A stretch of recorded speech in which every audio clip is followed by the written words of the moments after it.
मलाही वाटत नाही का आता अनेक जण म्हणत होते की दादा मागच्या वेळेस काहींनी जाहीरनाम्या कर्जमाफी जाहीर केलेली आहे।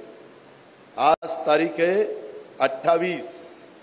मी या कार्यक्रमाच्या निमित्तानं महाराष्ट्रातल्या जनतेला स्पष्ट सांगतो, 31 तारखेच्या आत आपापले पैसे भरा पीक कर्जाचे। त्याच्यामध्ये जे काही सांगितलेलं होतं ते प्रत्यक्षात कृतीमध्ये येत नाही। कारण 7,20,000 कोटीचा 20,000 नाही 7,20,000 कोटीचा अर्थसंकल्प सादर करत असताना जवळपास थोडे कमी 65,000 कोटी रुपये 3, 5, 7.5 वीज माफी म्हणजे तुम्हाला माफ आहे, पण तुमच्या आम्ही महावितरणला भरतोय। आम्ही म्हणजे कोण? सरकार। आणि माझ्या लाडक्या बहिणी त्यांच्या 1,500 प्रमाणे त्यांना 45,000 कोटीची तरतूद करावी लागलेली आहे। ही गोष्ट ध्यानामध्ये घेतली पाहिजे।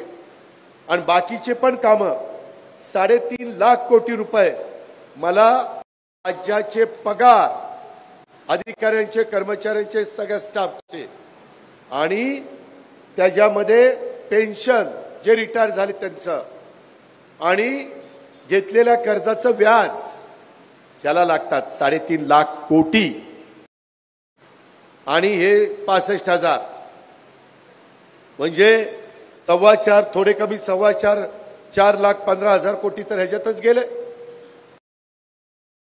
मला शाळा त्याला पुस्तकं वह्या त्यांना युनिफॉर्म त्यांचे हॉस्टेल त्यांचा बाकीचा खर्च इतर अनेक प्रकारचे खर्च असतात। तुमचे रस्ते लाईट पाणी मूलभूत गरजा ह्या सगळ्या आपल्याला या निमित्तानं द्यावे लागतात।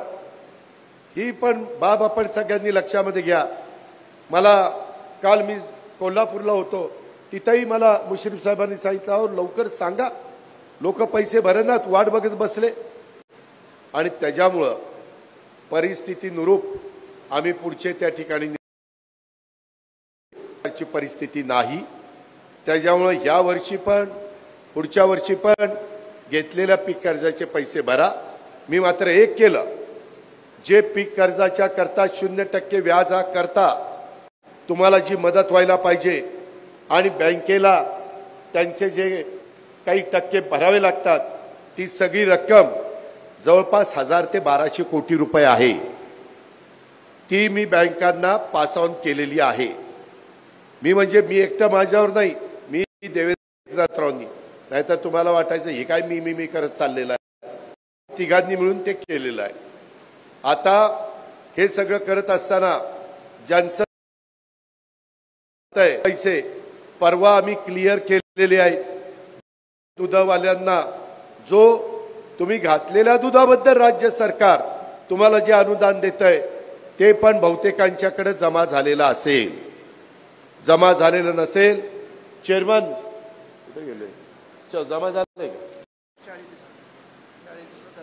हा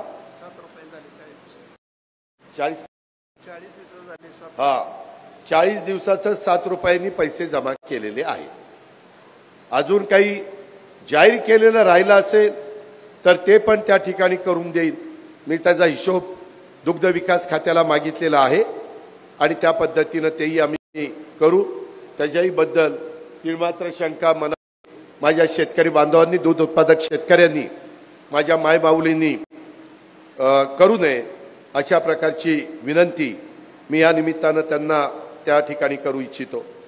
मित्रांनो, एकंदरीतच आपण जे काही भाव दिला 23